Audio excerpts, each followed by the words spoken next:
Once upon a time, in a bright green forest, there lived a young parrot named Chirpy.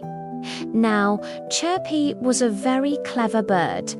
His feathers were the color of sunshine, and he could mimic the sound of other birds perfectly. But Chirpy had a problem. His mind was always racing.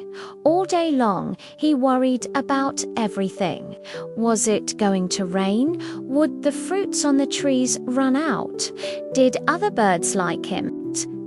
These worries made his wings feel heavy, and sometimes he couldn't even be bothered to fly. One night, he couldn't sleep because of his worries. So he decided to fly to the tallest tree in the forest. Elder Hoot, the wise old owl who lived in that tree, had always been kind to Chirpy. As soon as Elder Hoot saw Chirpy, he knew something was wrong. "What's troubling you, little friend?" he asked. Chirpy poured out all his worries to the wise old owl. "Chirpy," Elder Hoot said when he was done, "your mind is like a cage. You fill it with worries about what might happen, and then you forget how to fly. To be free, you must open the cage." "But how do I do that?" asked Chirpy. Elder Hoot taught him a simple trick. Sit still, breathe slowly, and listen to the forest. Don't chase your thoughts. Just hear the wind, the crickets, and the beating of your own heart. That is the song of peace. Chirpy thought this trick was very silly, but he was desperate to get rid of his worries. So he tried it. At first, he couldn't hear anything except for his own loud breathing. But little by little, as he relaxed, he began to hear the wind rustling through the leaves, the crickets chirping, and even the soft beating of his own heart. It was a strange feeling, and he couldn't understand it.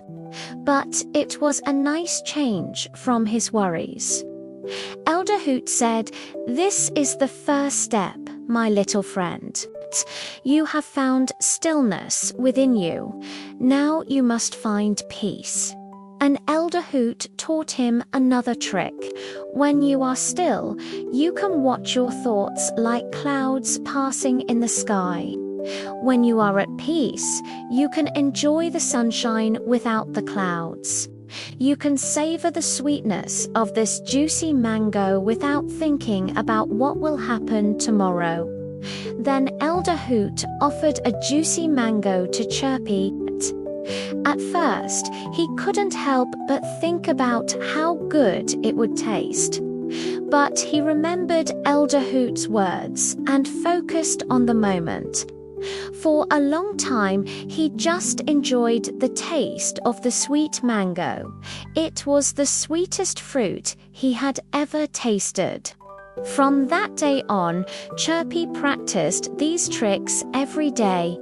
Little by little, his worries faded away.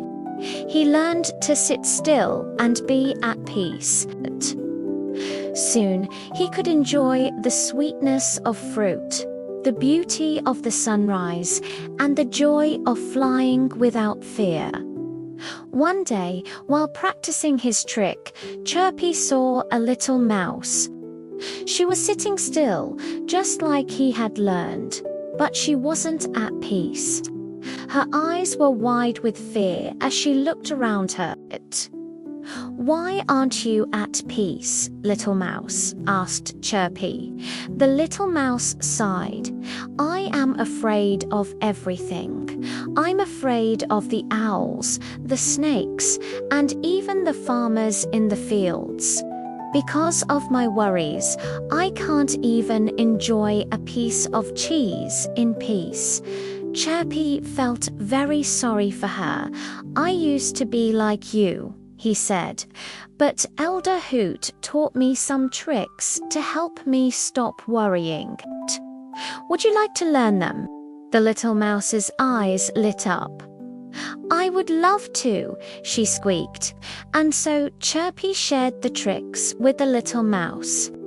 From that day on, the little mouse and Chirpy practiced being still and finding peace together. They learned that worry traps us, but peace comes when we slow down, breathe, and enjoy the present moment. The end.